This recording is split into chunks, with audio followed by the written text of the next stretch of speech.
This episode of Word in Your Ear is supported by Packed Coffee, who've just posted some of their energizing and flavoursome wares to us, and a very happy experience it was all round. One of the ones I got sent had hints of chocolate malt milkshake, for God's sake.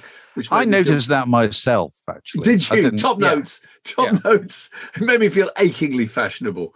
Whole new experience. The whole thing is like a sort of psychedelic world that you can enter. 15 different flavours like fruit and nut espresso. And one I think a taste of bourbon cream. So this, to me, Dave, is just a... It's a whole new world. It's a whole new world. You and I are old enough We grew up in the land of Nescafe and Maxwell House. We did. Bird's Instant Mellow. Digestive biscuit probably dissolved in it, and horrible stuff that made you feel kind of nervy and edgy, didn't it?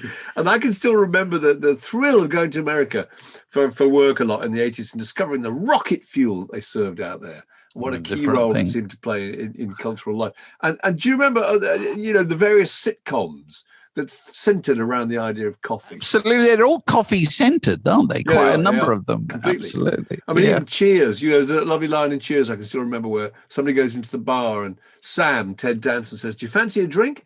And the guy says, "What have you got?" And he says, "Coffee." And he says, "Anything stronger?" He says, "Yesterday's coffee," which is genuinely good.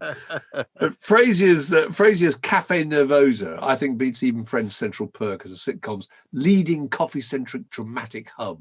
And I love those incredibly funny and self-lampooning kind of rituals that Frasier and Niles act out when they're in there, and which send up their magnificent pretensions. In one episode, Niles, after looking aghast at the baked item that he's been served, says, "There are a number of things wrong in this muffin that I don't care for. Away, wrinkly thing." Absolutely. And he orders it's great. He orders a double cappuccino, half calf, non-fat milk, with just enough foam to be aesthetically pleasing, but not so much that it leaves a moustache.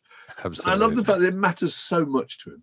And it does. It does. Yeah. And if you fancy taking advantage of this Packed Coffee deal, and you would be foolish not to, go to packedcoffee.com. That's PACT coffee.com, where you can get 50% off your first and third orders, and create your flexible coffee subscription and enter your code YOUREAR at the checkout, YOUREAR. And they put the name of the farmer on each packet, so you can trace the coffee all the way back to the place it was grown, if you feel so inclined. And as we said, there are 15 different flavors delivered directly to your letterbox. That address again, with all the info, at packedcoffee.com. Give it a whirl and you will never need to sleep again. And now back to the show.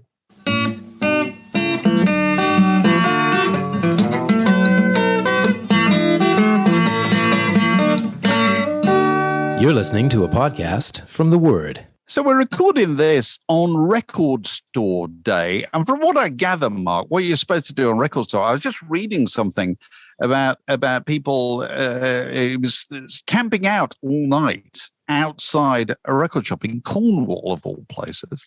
I read that too. I thought I was so impressed that people still do that, actually. Well, they never did that back in the day when there were loads of record shops, did they? But I suppose it's the completist, isn't it? That if you're collecting a particular band and they're producing a one-off, never to be repeated special item, special record store day, you'd have to make sure you got a hold of a copy. Why else would you stay out all night in a sleeping bag? I really don't know. It's really odd, isn't it? Because it's the invention of rarity, isn't it? Because it's trying to make up for the fact that actually everything has never been more available. Yeah, that it is right now. There has never been a time when it's been so easy to find things as it is now. Therefore, we invent some rarity around this day. And listen, I don't blame independent record stores. They want to get behind it. It's a day where they're going to do really well. But I kind of can't get my head around it as a customer.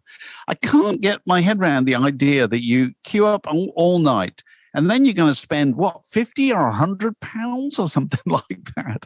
Quite a significant amount of money on a load of records, largely because they're rare.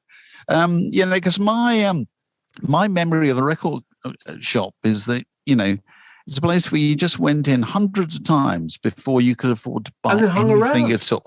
Hung around, debating for days whether or not you could afford 32 and 6 or whatever it was. Absolutely. So when I think back to, the record shops that have played a part in my life, that's what we'll talk about here. Oh, go on. Yeah, come on. So the one that still looms largest in my history, my personal history, was actually the smallest place. It was a kiosk, effectively. I don't know if you ever had this down in Fleet, Hampshire, but up north, where kind of cinemas were a huge deal.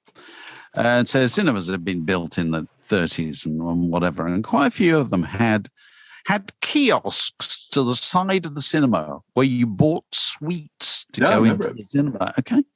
And so this was a place in Wakefield where the kiosk was now a record shop called the Record Bar, which is kind of classic 60s name. Tiny little place, just about room for 2 customers in the shop and 2 people behind the counter.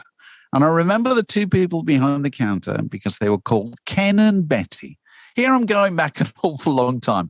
I can't remember anybody behind the counter of any other shop that I ever used. How old would Ken and Betty have been? Because their names suggest that they were not hip young groovers in kipper ties and flares. Well, they were probably only in the late 20s, early 30s or something at the time. But to me, they seem to belong on the distant shore of, where adulthood resided. They seem to be more like kind of Frank Sinatra people. Anyway, they were really nice people, and they very much cultivated their customers.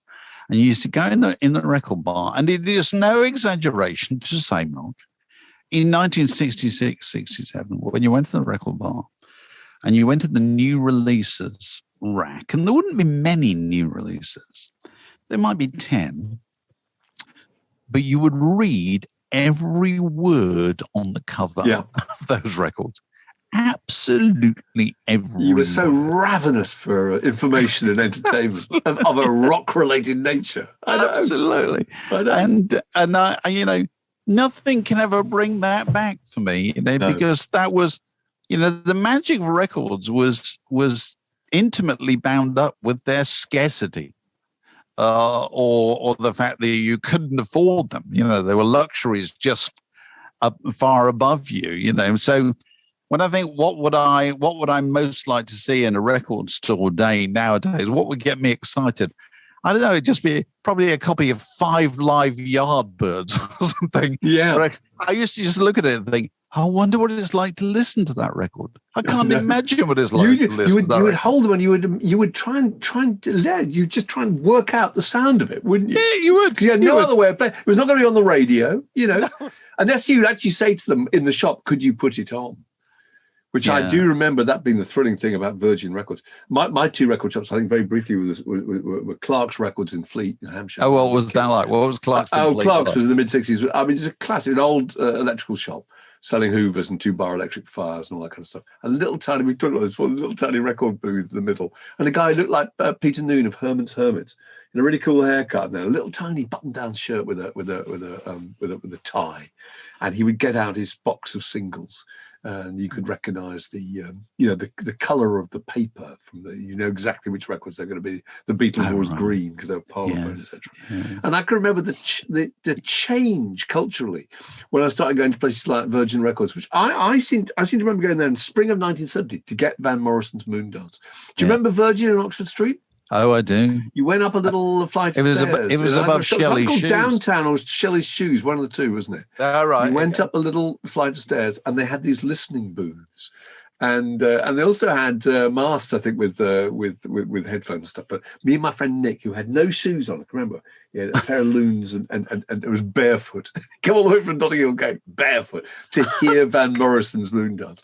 And we walked in, we had no intention and no capability of paying for it, actually. I can remember we heard it 3 times in this little booth. And I can remember the other records on at the time was On the Boards by Taste was there, Bridge Over Troubled Water, Black Sabbath, Deja Vu, Ginger Baker's Air Force. I can still picture that whole front counter. spring 1970. And that was so thrilling, just to sit there with these very cool people with their fabulous long hair, kind of giving you the thumbs up, and you'd wave at them when you wanted to turn the record over. Your side too. That was great. I love that place.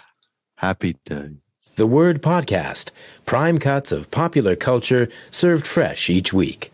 In all the various Word in Your Attic recordings we've done in the last couple of years, it's been really interesting how various people we've talked to had set up little kind of online businesses. Do you remember when we talked to Lloyd Cole? Lloyd Cole did this thing where if you wrote to Lloyd Cole and said, would you write out the lyrics to, this particular song that I absolutely love, he would write it out and he would post it to you, and you would pay a reasonable amount of money. And Billy Bragg, do you remember Billy Bragg was getting all that stuff out of the attic during lockdown, and finding old posters and things and old T-shirts and all sorts of memorabilia, and just making them available, And it struck me that this has now become an incredibly important part of the way people make a living, because I got sent an email the other day about Nick Cave, who had a new record out. And somewhere in this email, it mentioned Cave Things, which is his website.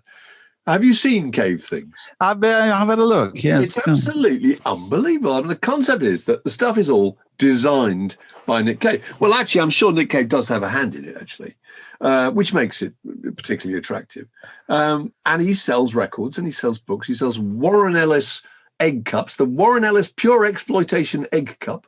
He sells Warren Ellis combs, sells pencils, Lucky Charms. He sells complete tea sets. You're buying crockery. For 130 quid, you get a teapot and you get a cup and a saucer. And there's jewelry, talismans, tiles.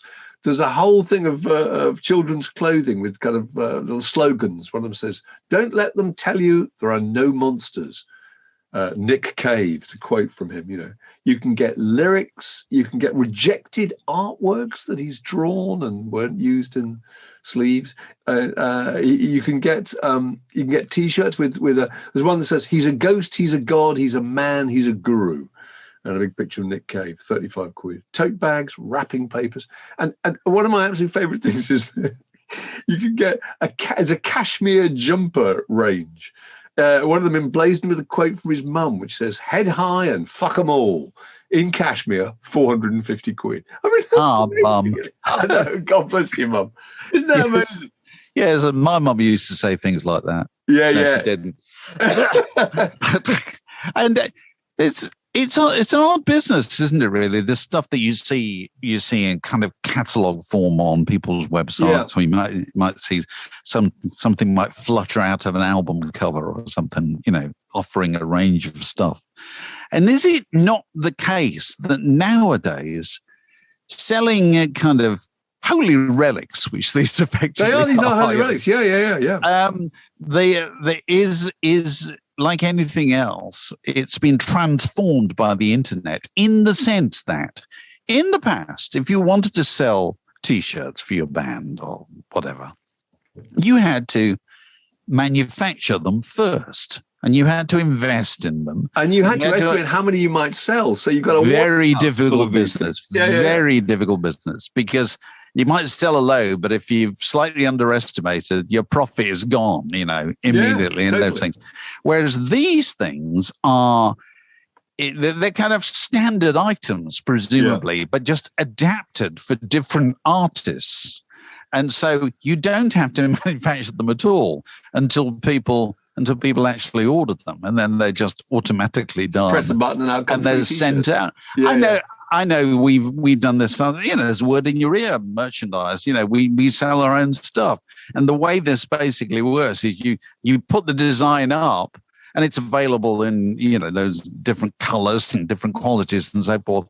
And then people order the stuff, and then it's made and it's manufactured and it's sent out really, really quickly. It's unbelievable how fast these things can turn around. Efficient. But the other thing which struck me about Nick Cave is Nick Cave a very merchandisable concept?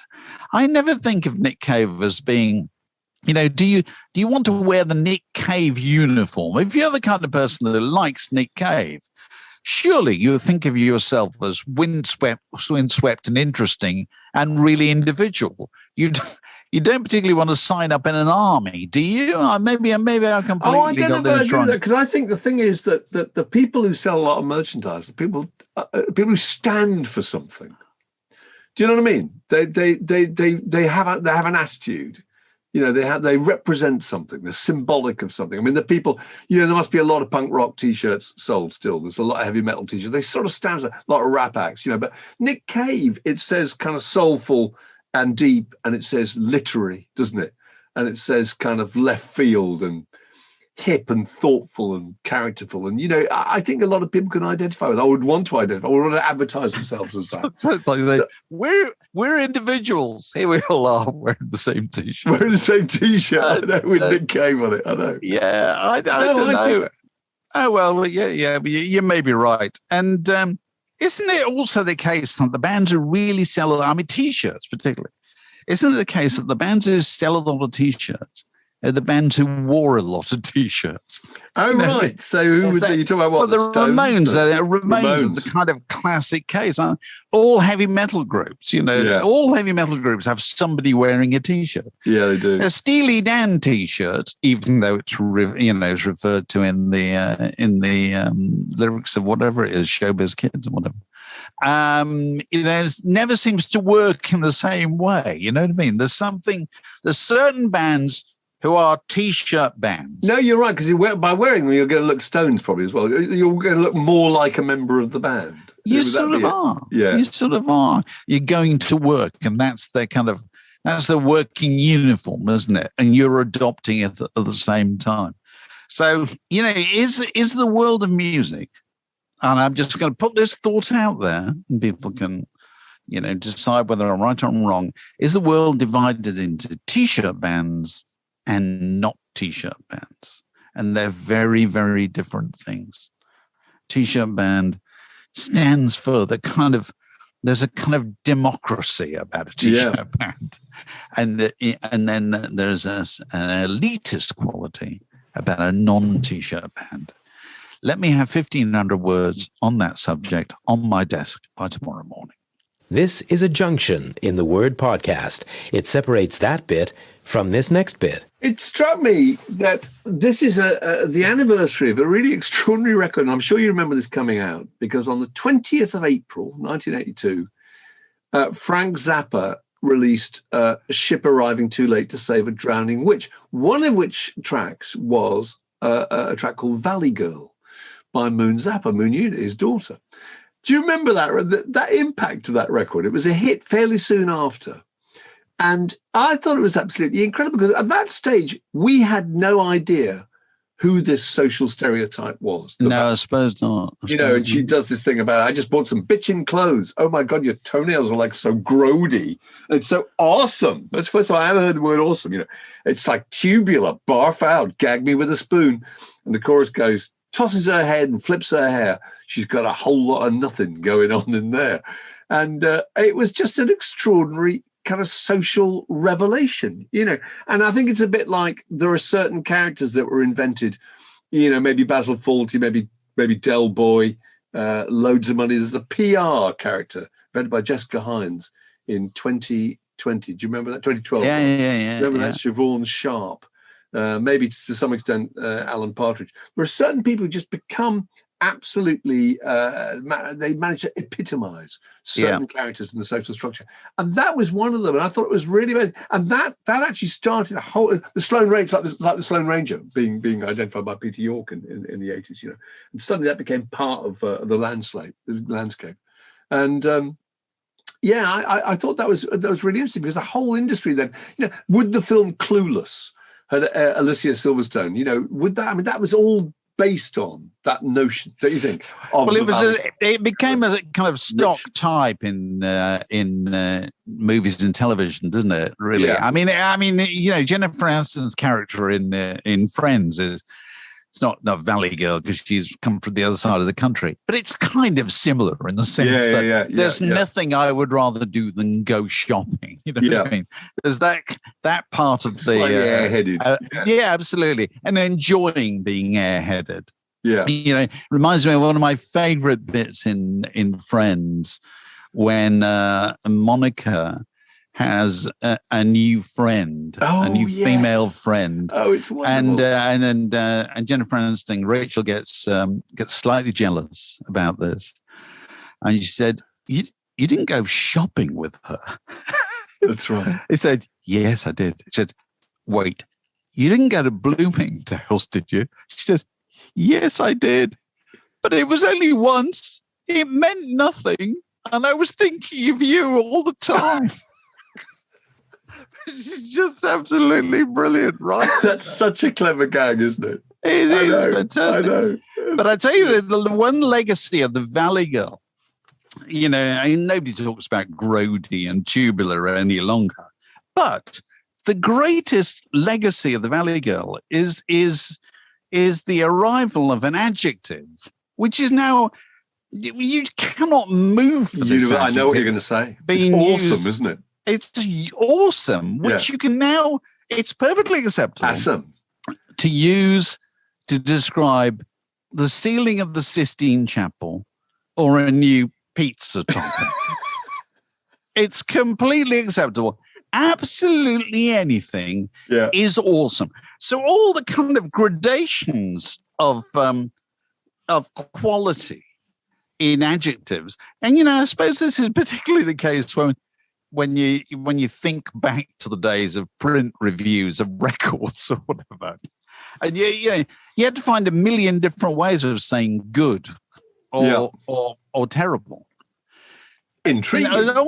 And all of these have now been just completely supplanted by awesome or tragic or whatever. You know what I mean? There's absolutely nothing in between, is there?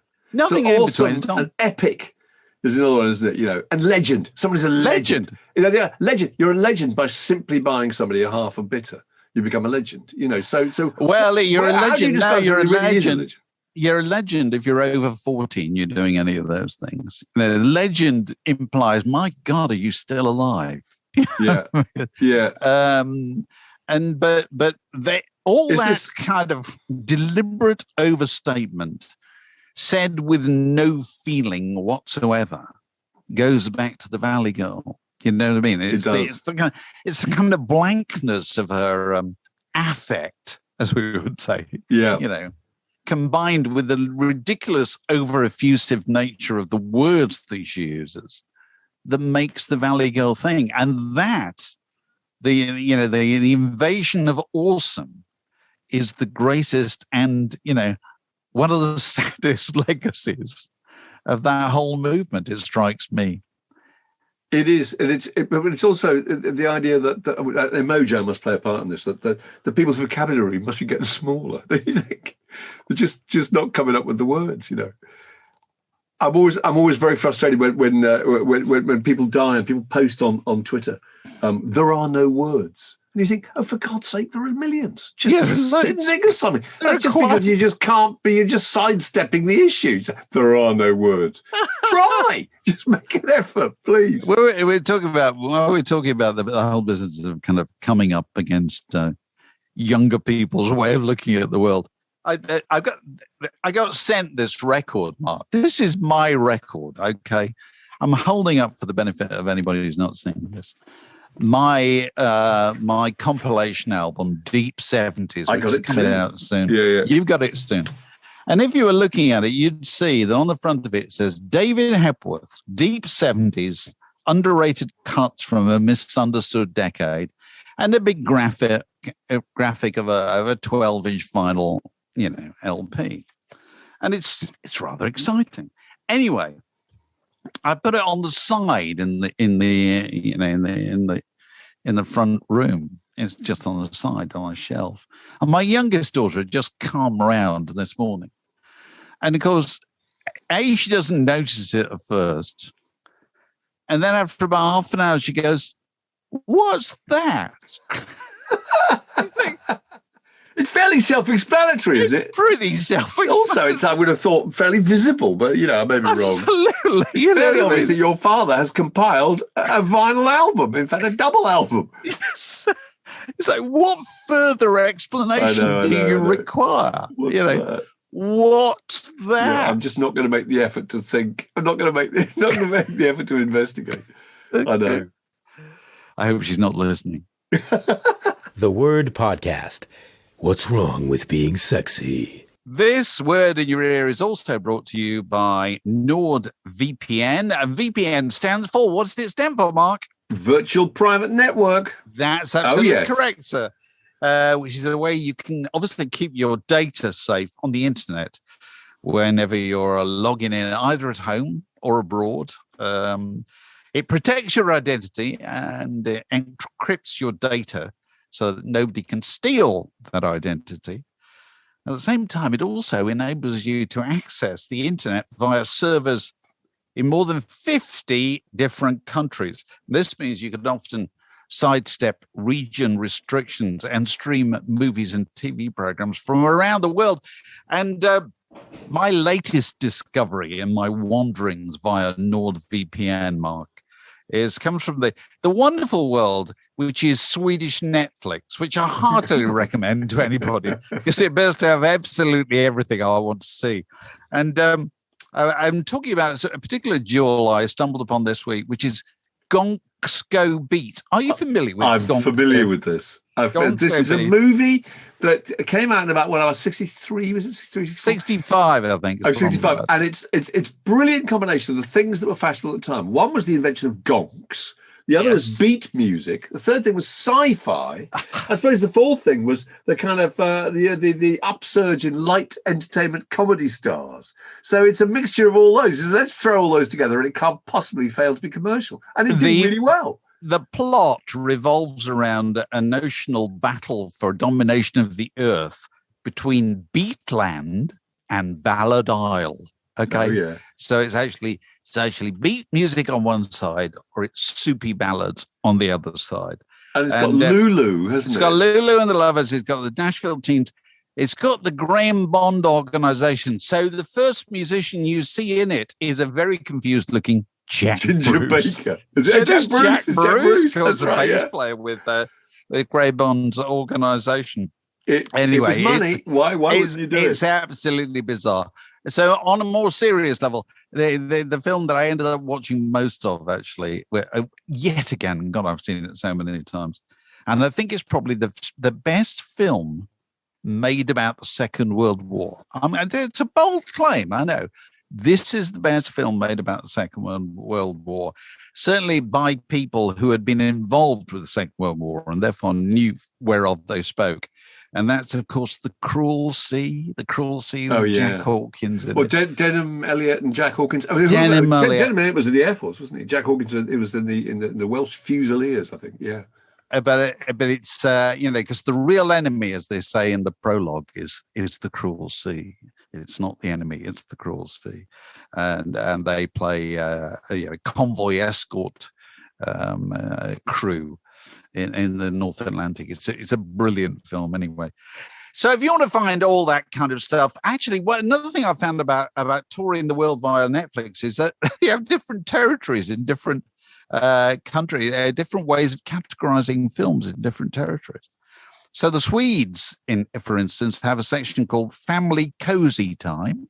It's good to know. That's great. In France, obviously, they have critically acclaimed auteur cinema. This is so perfect as regards the nationalities. But in the USA, I couldn't believe this when I came upon it. They have a section called Violent Films. Violent films, like saying, I feel like some violence. You know you want to. That's right. Yeah, that'll hit the spot. Hey, kids.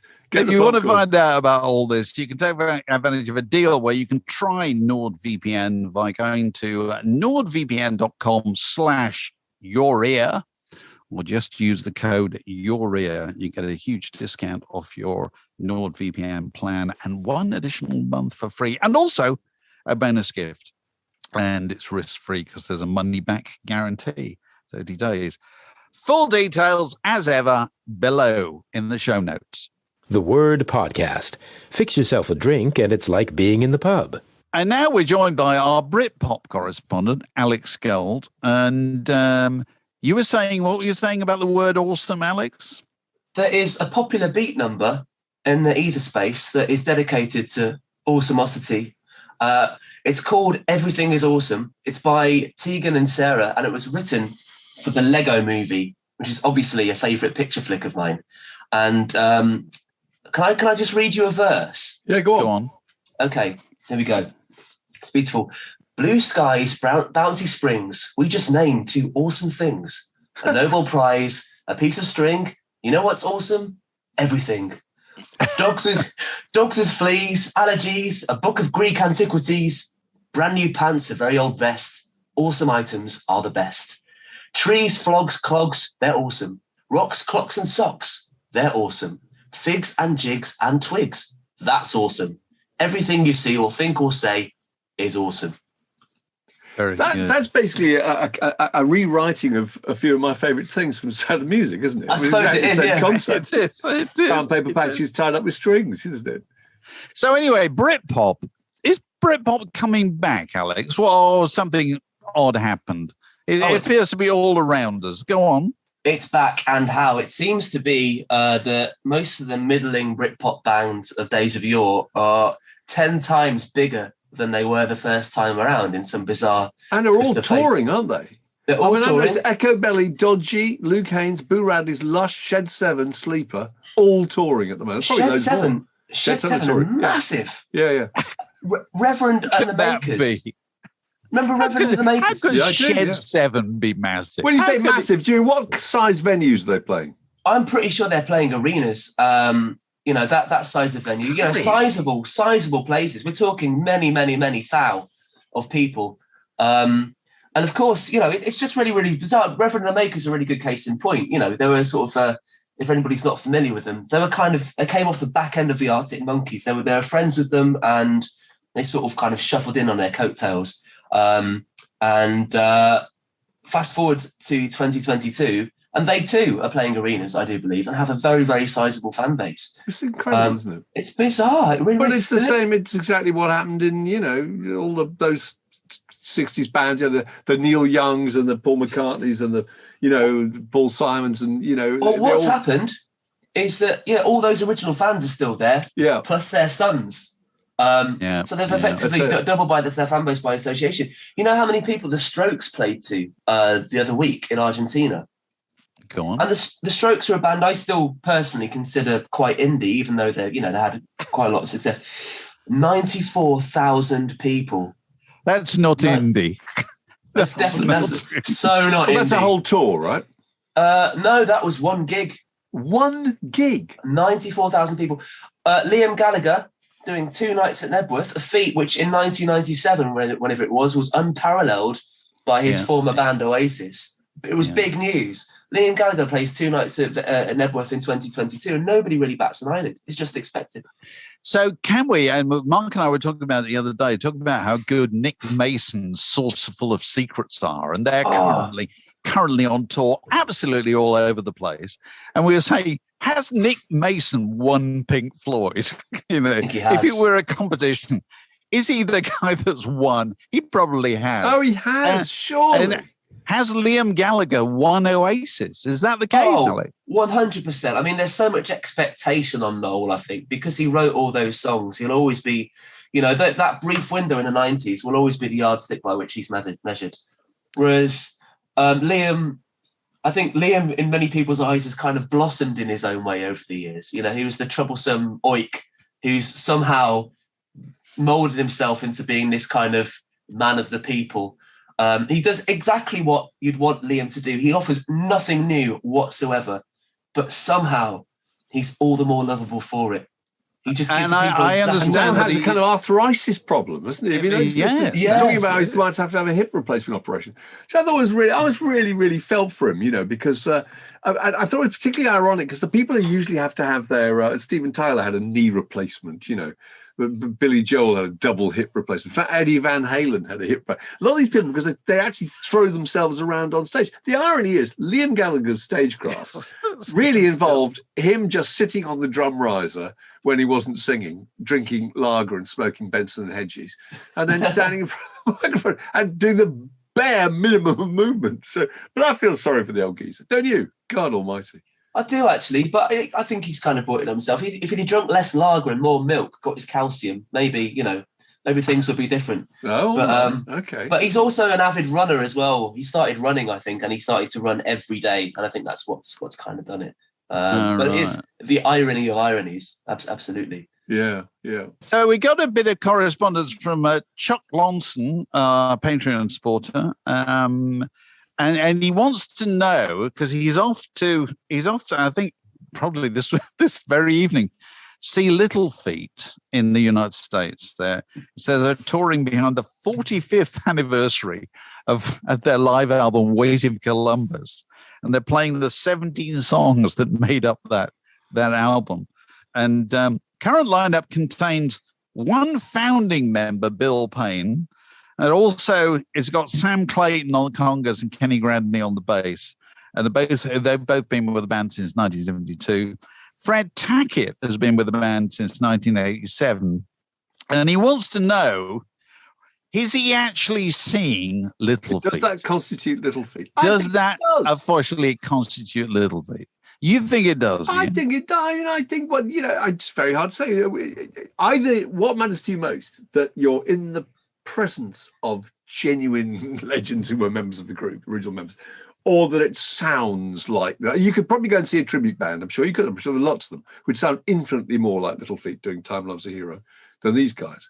But I mean, at least those are actual members of the group. Do you think it counts? But then again, we're back to the same old argument about the Stones. Is the Stones the Rolling Stones without Charlie Watts? I don't know.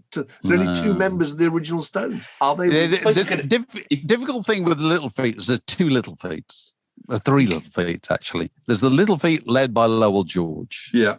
And then Lowell George kind of lost interest. And then you got the Little Feat led by Bill Payne. And then you got the Little Feat reassembled later on with Fred Tackett, who, to be fair, Fred Tackett was there in the early days. Yeah. He was a mate of Lowell George from 1967 or something like this. And so he's not an arriviste, Fred Tackett. But you've taken away, with the removal of Lowell George, obviously, many years ago, by his, he withdrew of his own accord and then he died. You took away a unique fingerprint, which no tribute group in the world can ever replace. He was an utterly unique musician.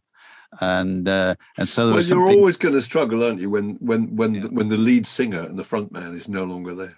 Yeah, that it's very, very hard to imagine that's the same group. So, yeah, but must be good. I thought I was pretty impressed that the Little Feat I saw in 1977 has still got three of those members in it. I mean, that's pretty good.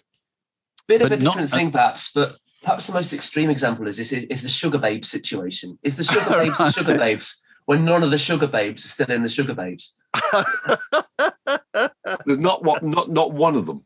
So basically they cycle members so frequently that eventually none of the original band were in the band, and this incarnation of the Sugar Babes was comprised of completely different people, but it was still the Sugar Babes. Well, they'd never been in the Sugar Babes at any point. No, they were now, but they're at the beginning. So right, members kept dropping and being replaced. It's like that theory that your entire cell structure regenerates over the course of 7 years. So, in 7 years' time, you technically are not the same person, but you are. It's kind of like that with a girl band, I suppose. But, that's great. My brain hurts. The word podcast. Clearly, there is no plan. Well, we're joined by another birthday guest, and how lovely to see him again. It's John Montagna. John, lovely to see you. Good morning. Good we to see you. remember that room that you're in from last time, where you talked very, very entertainingly about Paul McCartney's bass lines. That's right. And you have a couple of questions, or a question for the agenda today. Right. So this birthday of mine, I just turned 50. Ooh. Big milestone. I'm dreading being 50. Everybody seems to be saying that to me. Oh, I'm so afraid to be 50. I was always afraid to not be 50. Speaking of McCartney, I saw a quote from his recently, where it was from the first Melvin Bragg interview. What was the show that he used to have? The South Bank show, probably. South Bank show. Yeah, they got McCartney as the first South Bank guest, and I think they asked him about getting old. And at one point he goes, "I'll be lucky to get old." So that was, I thought that was kind of my favorite gag on that front was Willie Nelson's 70th birthday. Willie Nelson looks fantastically older than he actually is. And somebody got up and said, "Willie, you don't look 70. But I remember a time when you did." That's right. Let's, 20 years ago. Let's do great. all those gags. So Keith Richards, the wisest thing Keith Richards ever said was, "The older you get, the older you want to get," which is really true. It's really That's good. true. Of course, UB Blake, true. Oh, yeah. UB Blake, the great ragtime piano player, is the quote attributed to him on his 100th birthday was, "If I'd known I was going to live this long, I would have taken better care of myself." That's right. Oh, that's great. So anyway, you're 50. So, anyway, and that and made so- you think of what? Well, it was actually during my 40s that it occurred to me that a lot of the music that I love the most and has inspired me the most was made by people in their 40s. When it started to dawn on me as a musician, crossing 40, I was like, no, wait a second. I was like, I'm not young anymore. I was like, well, wait a second. So I brought a few samples. All right. I'm probably the only person that prefers this to All Things Must Pass. Wow. So you're holding up a copy of George Harrison. Cloud 9. That's a good record. 9, is that record? Oh, it's a really good record. Yes. Has he got Yes. When We Was Fab on it? I can't It's remember. got When We Was Fab on Yeah. it. It's got When We Was Fab, Got My Mind Set on You, Fish on the Sand. That's right. Just like track for track, there is not one bad song on Yeah, it's a this. great record. And I just feel like he's a guy with nothing to prove on here. Right. He's Yeah. like, I'm going to have some fun with my mates in the studio, and you're not going to tell me what to do. And I love it. And then again, give my regards to Broad Street. I'm sorry for my ring light reflecting on the LP cover. And Tug of War, my favorite McCartney album. Really? Yeah, Tug of War's a great record. Yeah. You guys used a great phrase the other day when you become such a fan of someone that you own everything they've ever done. You're no longer a fan, you're a supporter. Yeah. So You're a I'm victim. a McCartney supporter. Yeah, exactly. And I'm definitely like that with McCartney. Every fireman, all the stuff. And Tug of War by far my favorite one. Sinatra at the Sands, he was 50. Yes. Yeah. Was it? Yeah, really. He announces it on the in the show. There's I like a love. long 10-minute love the intro to that record, where it starts with the cymbals, doesn't it? Yeah. Yes. The Sands is proud Welcome to the present. Sands. So proud to Right. present Craig Yeah. Basie and his wonderful band. Yeah. And so a there's- man and his music, Frank Sinatra, and the audience, and they're watching what is effectively proven to be the greatest show in history. Correct. And the audience Correct. just go, Right. you know what Exactly. I mean? There's not a whoop to be heard at all in that Right, intro. right. Anyway, sorry, And- carry on. No, but there's a long. It's on the. It's called the tea break. It was like a monologue that is like Yeah. 10 minutes of him just talking, and he talks about how he just turned 50. Right. There's a rumor going around that I turned 50, and I want to tell you it's a dirty communist lie. Right? It's great. So I thought, okay, so he's 50. Miles Davis, the second great quintet, he was in his 40s. Right. So all of the stuff, Sting, 10 Summoner's Tales, Yeah. all the stuff that I really, really love was made by guys who were a little bit older and women who were in their 40s.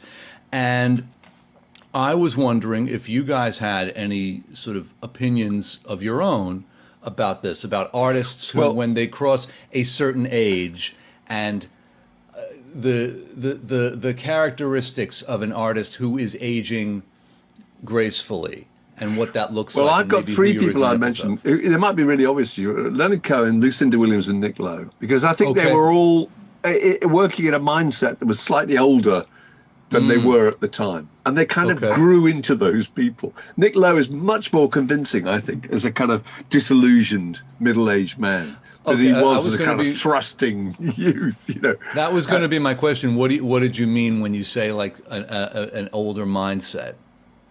Well, Nick Lowe's songs now are mostly about slightly remorseful and slightly regretful. Yes, They're not about tackling, they're not about, hey, everybody, I'm this age and I'm really dealing with it. Right. It's just the reverse.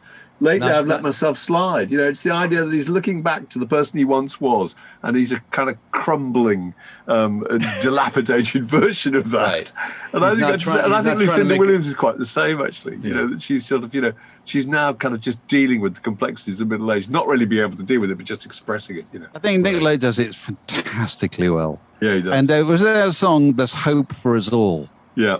When even I, a feckless man who's thrown away every chance or something like that, can find someone to break his fall, there's hope for us all.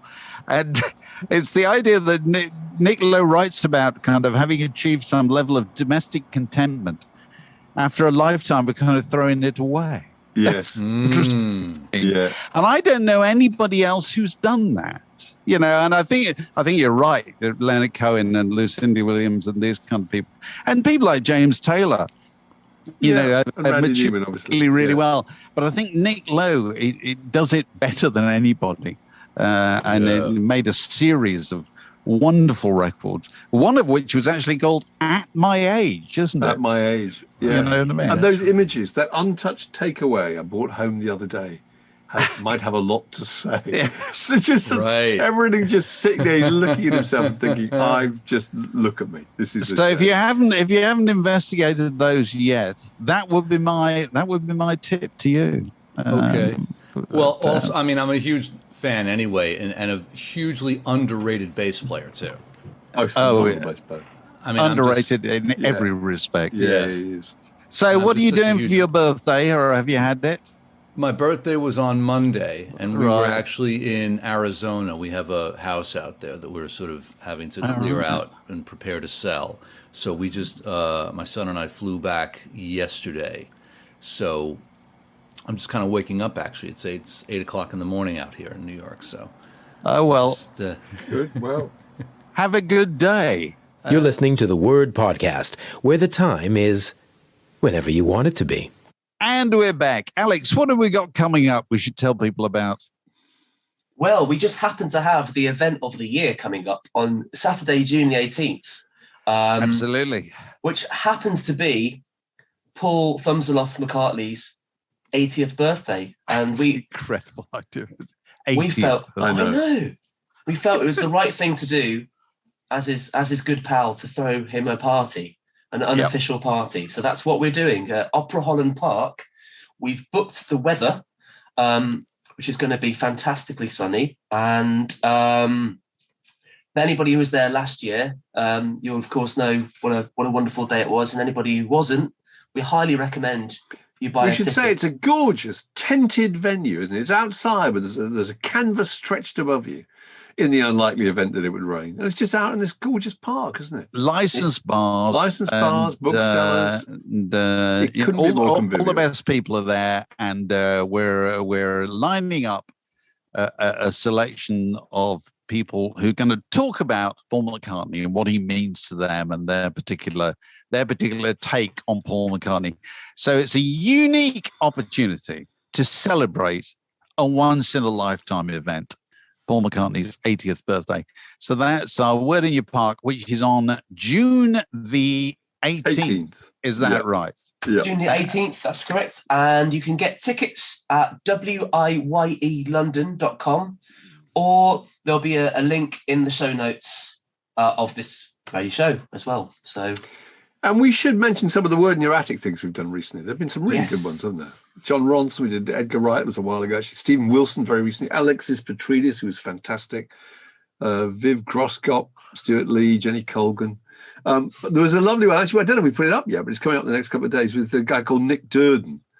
Who's written this wonderful book about the afterlife of fame, isn't it? It's called Exit Stage Left. That's right. Nick Durden on the curious afterlife of pop stars. And which is, pretty much explains what it's about, actually.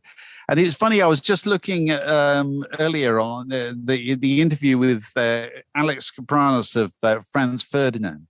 It was particularly poignant because he seems to me to be eaten up by the fact that his band aren't still quite as big a deal as they were in 2004. He is quite confessional about the fact that it's the kind of decline in public attention that really eats away at people. I thought it was very honest of him to say all that. Yeah, actually. absolutely. I mean, a lot of people must feel the same, but just pretending that they don't, Yeah. That book is full of all of it, isn't it? Viv Albertine talking about the end of the slits being like the end of a marriage, And Eddie Tenpole Tudor talks about how he's desperately trying to keep the flame alive because it gives him all the love and attention he never got for his mother. So interesting. And it's funny, I think it's an instructive contrast between that and another guest that we had recently, who's David Scott of the Pearlfishers, one of my favorite musicians. And David has a life where he does a lot of broadcasting stuff. He does lecturing and so forth. And he does the Pearlfishers. It is kind of a passion project. He's found a way to do it. But it strikes me he's not bitter at all, is he? About the fact that they've never kind of been a chart busting outfit. And he's less bitter because he's never had that glimmer. Really, I think that's really interesting. It's like Elvis Costello's relationship with Oliver's Army. That it's a blessing and a curse, isn't it? It's a blessing that got him all that attention. It's a curse that people want to hear it, which you can't really play it anymore now for obvious reasons lyrically. But you're stuck with that, and you're constantly living up to that kind of level of success. And if you just tinker along as David Scott is and make a living, you're perfectly happy. He's absolutely grateful to have the opportunity. Grateful to have the audience at all. Yeah, wonderful. Yeah. So those two coming up soon, and loads more behind them. Please stay tuned. This podcast was brought to you by The Word.